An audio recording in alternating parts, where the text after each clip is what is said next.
Les paroles de Dieu disent: dans les derniers jours, le Christ utilise une variété de vérités pour enseigner à l'homme, exposer l'essence de l'homme et disséquer ses mots et ses actes.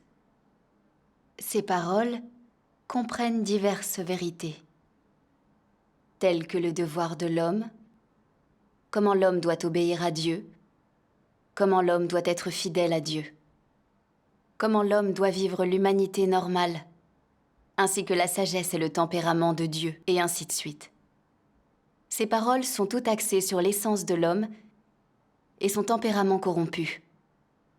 En particulier, ces paroles qui exposent comment l'homme rejette Dieu sont prononcées au sujet de la manière dont l'homme est une incarnation de Satan et une force ennemie contre Dieu. Ce que l'œuvre du jugement apporte, c'est la compréhension par l'homme du vrai visage de Dieu et la vérité sur sa propre rébellion. L'œuvre du jugement permet à l'homme de mieux comprendre la volonté de Dieu, le but ultime de l'œuvre de Dieu, et les mystères qui lui sont incompréhensibles. Cela permet également à l'homme de reconnaître et de connaître son essence corrompue et les racines de sa corruption, ainsi que de découvrir la laideur de l'homme. Ces effets sont tous causés par l'œuvre du jugement. Amen. Dieu soit loué. En lisant ces paroles de Dieu, je vois que l'œuvre de jugement de Dieu dans les derniers jours consiste à exprimer la vérité pour nous juger et nous purifier, afin que nous connaissions notre nature satanique par ces paroles, et que nous voyions à quel point nous avons été corrompus par Satan, afin d'éprouver du remords, de nous haïr et nous repentir. C'est vrai. Je me suis toujours cru dotée d'une bonne humanité, tolérante et patiente avec les autres.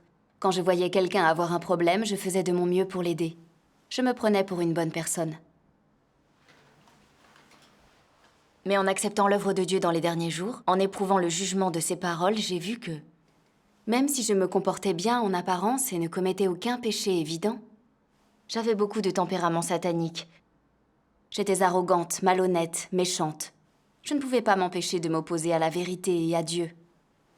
J'ai compris que j'étais si profondément corrompue par Satan que j'avais besoin de la purification des paroles de Dieu. Oui. Je me souviens qu'en mars 2018, je devais faire des vidéos pour l'église. J'étais nouvelle dans l'équipe et j'ai entendu une sœur dire que frère Zhao, le chef d'équipe, était sévère et exigeant. J'ai pensé, être sévère est une attitude responsable qui peut nous inciter à mieux faire notre devoir. C'est une bonne chose. C'est vrai. J'ai pensé, en plus je suis facile à vivre et je m'entends bien avec tout le monde. Je ne vois pas pourquoi j'aurais du mal à travailler avec frère Zhao. Frère Zhao a téléchargé quelques vidéos pour nous les montrer et nous familiariser plus vite avec le travail. En matière d'esthétique, de composition des plans, d'éclairage et de coordination des couleurs. Je trouvais ça ennuyeux et j'avais souvent la tête ailleurs. Je pensais, il y a tant d'informations que je vais vite tout oublier. Progressivement, j'apprendrai par la pratique. Il vaudrait mieux qu'ils nous apprennent à faire des vidéos avec de nouveaux programmes pour éveiller notre curiosité. Oui. J'ai émis mon idée en pensant que frère Zhao y réfléchirait. Mais, à ma très grande surprise, il m'a répondu sévèrement. Il est très important d'acquérir ces compétences professionnelles. Nous devons les comprendre pour faire de bonnes vidéos. Nous devons prendre des repères et avancer pas à pas. N'ayons pas les yeux plus gros que le ventre. Apprendre tout ça est bien faire notre devoir. En ajustant notre état d'esprit, nous serons plus motivés pour apprendre et ça ne paraîtra pas ennuyeux. Il avait raison. Juste après qu'il se soit tu, les autres frères et sœurs ont dévisagé. J'étais si embarrassée que je suis devenue toute rouge. Je me suis dit, que penseront-ils de moi si vous me parlez comme ça? Me croiront-ils négligente dans mon devoir? Comment rester digne après ça? Mais j'ai ensuite pensé, je ne dois pas être étroite d'esprit. Frère Zhao dit ça pour notre bien. Comment pourrais-je coopérer à ce devoir si je suis mesquine en tout? Oui. Après ça, je me suis mise à apprendre sincèrement ces compétences et j'en ai acquis les bases assez vite. Au bout d'un moment, je suis devenue arrogante. J'ai pensé que j'étais douée et que je comprenais vite. Un jour, Frère Zhao nous a appris à nous servir d'un nouveau programme. Et j'ai compris immédiatement. Mais d'autres frères et sœurs ont voulu revoir la leçon. Frère Zhao l'a répété patiemment. Mais j'ai perdu patience. J'ai pensé, qu'y a-t-il de si difficile? À quoi bon recommencer puisque j'ai compris? J'ai commencé à regarder d'autres choses. Voyant que je n'étais pas concentrée sur la tâche à accomplir, Frère Zhao a dit « Tu as déjà tout compris, ma sœur? Alors viens essayer. » J'ai pensé « Qu'y a-t-il à faire? C'est juste que tu ne me crois pas. » J'ai commencé l'exercice avec assurance. Mais je suis restée coincée au milieu. Je ne savais pas quoi faire ensuite. Les autres frères et sœurs me regardaient. Je suis devenue toute rouge et j'ai eu envie de me cacher dans un trou de souris. Frère Zhao m'a dit avec un air sévère. « Ma sœur, tu es trop arrogante et sûre de toi. Tu n'accordes pas assez d'attention à ce que tu apprends. Comment pourrais-tu bien faire ton devoir ?» Je n'étais absolument pas d'accord. J'ai pensé, tu ne m'aimes pas, n'est-ce pas? Tu n'as demandé ça à personne d'autre. C'était pour m'humilier, non? Et tu me réprimandes devant tout le monde. N'est-ce pas pour que les autres me croient arrogante? Comment pourrais-je m'entendre avec eux après ça? Plus j'y réfléchissais, plus je pensais que Frère Zhao avait une dent contre moi. Qu'il voulait me donner le mauvais rôle aux yeux des autres. Malgré moi, j'ai commencé à avoir des préjugés contre lui. À faire plus ou moins exprès de l'éviter. Quand il m'interrogeait sur mon devoir, je répondais du bout des lèvres. J'avais peur qu'il me réprimande s'il trouvait d'autres problèmes dans mon travail. Mais plus je l'évitais, plus j'avais de problèmes et plus je faisais d'erreurs. Il me donnait des indications et me rappelait à l'ordre constamment. Ça me rendait vraiment très irritable. Et j'en voulais de plus en plus à Frère Zhao. Je pensais, tu n'arrêtes pas de m'embarrasser. La prochaine fois que tu commets une erreur, je te le ferai remarquer devant tout le monde, pour te rendre la monnaie de ta pièce. Un peu plus tard, une autre sœur a rejoint notre groupe. Je lui ai bien expliqué les bases. Et ensuite, je lui ai dit tout le mal que je pensais précisément de Frère Zhao. Après ça, je m'en suis un peu voulu. Est-ce que je le jugeais derrière son dos? Puis j'ai vu les choses autrement. J'avais donné mon opinion sincère à la sœur pour qu'elle sache à quoi s'en tenir le concernant et puisse gérer ses forces et ses faiblesses. Par la suite, j'ai cessé d'y penser. Peu après, j'ai entendu dire qu'une sœur avait parlé des problèmes de Frère Zhao dans son devoir à une dirigeante. J'ai pensé, c'est l'occasion de dire ce que je pense, moi aussi. La dirigeante va sans doute traiter Frère Zhao en fonction de ce qu'on aura dit. Et alors, il comprendra ce qu'on peut ressentir. Après avoir été traité, il sera peut-être même déchargé de son devoir, et je n'aurai plus à lui faire face tous les jours. Avec ça en tête, j'ai parlé de ses fautes et de ses corruptions à la dirigeante. J'ai pensé qu'il serait remplacé, mais... à ma grande surprise, quand la dirigeante a résumé les évaluations de tout le monde quelques jours plus tard, elle a dit que Frère Zhao avait une certaine corruption, mais qu'il en était conscient. Qu'il assumait la responsabilité de son devoir et qu'il était capable d'œuvres pratiques. Il est resté chef d'équipe. Ça m'a beaucoup déçue, quand je l'ai appris. Plus tard, la dirigeante a voulu échanger avec moi. Ma sœur, quand nous avons parlé des problèmes de Frère Zhao, tu n'as parlé que de ses défauts et de ses corruptions. As-tu des préjugés contre lui? Il est très direct. Alors quand quelqu'un fait une erreur ou trahit les principes de la vérité, il ne tourne pas autour du pot. Il lui arrive d'être un peu dur, mais il veut juste aider les frères et sœurs et défendre l'œuvre de l'Église. N'ayons pas une mauvaise approche. Lui confier une autre tâche perturberait l'œuvre de l'Église.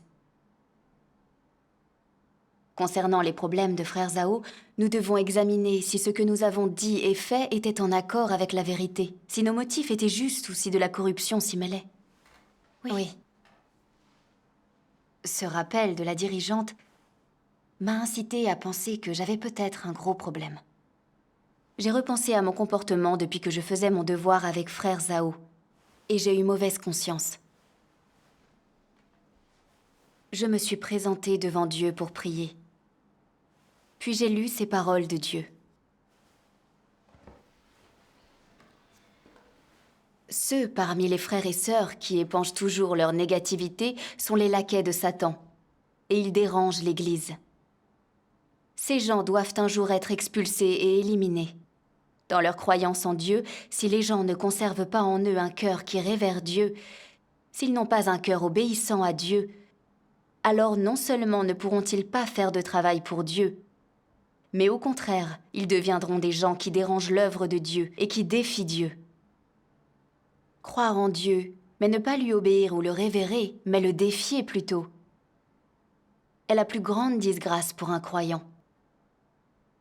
Dieu est toujours dans le cœur de ceux qui croient véritablement en lui, et il porte toujours en eux un cœur qui révère Dieu, un cœur qui aime Dieu.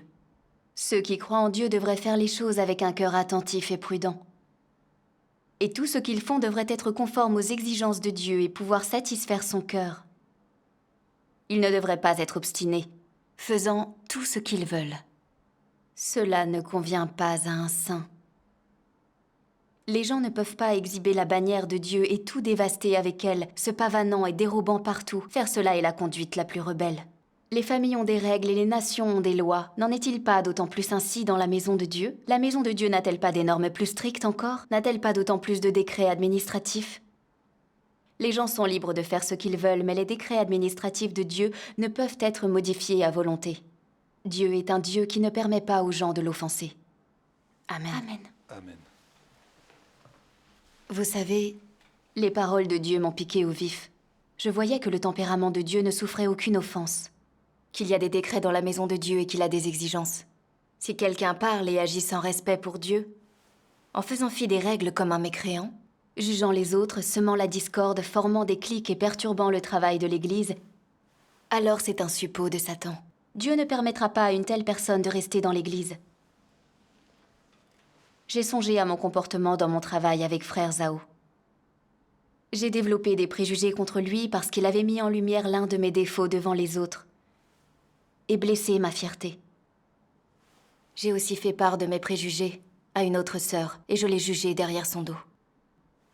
Pour qu'elle se range à mon avis et pour isoler frère Zhao. Quand j'ai entendu dire que quelqu'un rapportait des problèmes dans son devoir, j'ai sauté sur cette occasion de le montrer du doigt, avec l'espoir que la dirigeante le renverrait. N'était-ce pas faire preuve d'un tempérament méchant et satanique? En quoi était-ce digne d'une personne de foi? J'ai compris qu'en faisant remarquer mes limites et mes défauts, frère Zhao assumait le travail de la maison de Dieu et qu'il le faisait pour m'aider. Mais j'ai développé des préjugés contre lui parce que ça blessait ma fierté. J'essayais de lui trouver des défauts, je le jugeais et je créais des dissensions dans l'espoir de me débarrasser de lui. Quel était donc le rôle que je jouais? N'était-ce pas perturber et saboter le travail de la maison de Dieu? N'étais-je pas un suppôt de Satan? Cette pensée m'a effrayée. Si la dirigeante ne s'était pas basée sur les principes de la vérité et ne l'avait pas maintenu, le travail de l'équipe en aurait souffert. J'ai éprouvé du regret et un peu de culpabilité envers frère Zhao. J'ai vu que je manquais complètement d'humanité. Sans le jugement sévère et la révélation des paroles de Dieu, j'étais si engourdie que je n'aurais pas réfléchi sur moi-même et ne me serais pas connue. J'aurais continué à faire le mal, à perturber le travail de l'Église, et Dieu m'aurait haï et éliminé. J'ai fini par comprendre à quel point il serait dangereux que mon tempérament méchant et satanique ne soit pas résolu. J'ai commencé à réfléchir, à me demander quelle était la racine du tempérament satanique que j'avais révélé. J'ai ensuite lu ces paroles de Dieu. Né dans une terre si souillée, l'homme a été gravement blessé par la société. Il a été influencé par l'éthique féodale et il a été formé dans des instituts d'enseignement supérieur. La pensée arriérée, la moralité corrompue, le point de vue mauvais sur la vie, la philosophie infâme, l'existence absolument sans valeur, le mode de vie et les coutumes dépravées. Toutes ces choses ont gravement entamé le cœur de l'homme et gravement miné et attaqué sa conscience. En conséquence, l'homme s'éloigne de plus en plus de Dieu et s'oppose de plus en plus à lui. Le tempérament de l'homme devient de plus en plus vicieux chaque jour, et il n'y a pas une seule personne qui soit disposée à renoncer de bon gré à quoi que ce soit pour Dieu, pas une seule personne qui obéisse de bon gré à Dieu, ni par ailleurs une seule personne qui cherche de bon gré l'apparition de Dieu. Au contraire, sous la domination de Satan, l'homme ne fait que chercher le plaisir, se livrant à la corruption de la chair en terrain boueux. Les hommes raisonnent ainsi. Si tu n'es pas gentil, alors je ne serai pas juste. Si tu es grossier avec moi, alors moi aussi. Si tu ne me traites pas avec dignité, pourquoi te traiterais-je avec dignité? Quel est ce genre de raisonnement? N'est-ce pas une façon de penser vengeresse? Dans l'opinion d'une personne ordinaire, ce type de perspective n'est-il pas viable? Œil pour œil et dent pour dent. Je vais te rendre l'appareil. Parmi les incroyants, ce sont des logiques qui tiennent la route et sont complètement conformes aux notions humaines. Cependant, étant quelqu'un qui croit en Dieu, étant quelqu'un qui cherche à comprendre la vérité et cherche un changement de tempérament, dirais-tu que de telles paroles sont vraies ou fausses? Que devrais-tu faire pour les discerner? D'où viennent de telles choses? Elles viennent de la nature malicieuse de Satan. Elles contiennent du venin. Et elles contiennent le vrai visage de Satan dans toute sa malice et sa laideur. Elles contiennent l'essence même de cette nature. Quel est le caractère des perspectives, des pensées, des expressions, du discours, et même des actions qui contiennent l'essence de cette nature? Ces aspects n'appartiennent-ils pas à Satan? Ces aspects de Satan sont-ils conformes à l'humanité? Sont-ils conformes à la vérité ou à la réalité de la vérité? Sont-ils les actions que les partisans de Dieu devraient faire et les pensées et les points de vue qu'ils devraient avoir? J'ai compris grâce aux paroles de Dieu que révéler ce tempérament méchant et satanique et faire ces choses inhumaines n'était pas une corruption momentanée. J'étais contrôlée par les poisons et la nature de Satan. Par l'éducation nationale et le conditionnement social, Satan plonge les gens dans de nombreux poisons. Comme « nous n'attaquerons pas à moins d'être attaqués, si nous sommes attaqués, nous contre-attaquerons certainement, œil pour œil, dent pour dent, et rends-lui la monnaie de sa pièce ». Corrompus et empoisonnés par ces philosophies sataniques, les gens deviennent de plus en plus arrogants, égoïstes, malhonnêtes et sournois. Ils deviennent prêts à tout, sans scrupules, pour protéger leurs intérêts et leur image. Les gens ne peuvent pas interagir convenablement. Ils n'ont aucune compréhension et encore moins de patience. Dès que quelqu'un empiète sur leur intérêt, ils développent des préjugés contre lui. Ils le méprisent, l'excluent ou même se vengent de lui. C'est comme le PCC, pour maintenir sa dictature et protéger son image grande, glorieuse et juste, il empêche les gens de révéler ses méfaits, même s'ils sont nombreux. On ne peut que chanter ses louanges. Tous ceux qui disent la vérité et exposent le parti communiste qui ternissent son image glorieuse seront certainement punis. Il emprisonne les gens sur de fausses accusations et va jusqu'à les tuer pour les faire taire. Le grand dragon rouge est si féroce. C'est vrai. J'ai été empoisonnée par les toxines du grand dragon rouge depuis mon enfance. Et je suis pleine de tempérament satanique. Je suis si arrogante que je refuse la vérité et que je ne laisse pas les autres exposer ma corruption. Je ne peux pas fréquenter ceux qui compromettent mes intérêts et je les traite même comme des ennemis. Quand frère Zhao a osé être honnête et mettre mes défauts en lumière, non seulement je n'ai pas su accepter son aide avec humilité, mais je lui en ai voulu parce que ça nuisait à ma réputation et à mon prestige. J'ai médit contre lui, et j'étais impatiente qu'on le remplace. Je me comportais comme un suppôt de Satan sans m'en apercevoir, et je perturbais le travail de l'Église. Ce n'est qu'alors que j'ai compris combien Satan m'avait corrompue.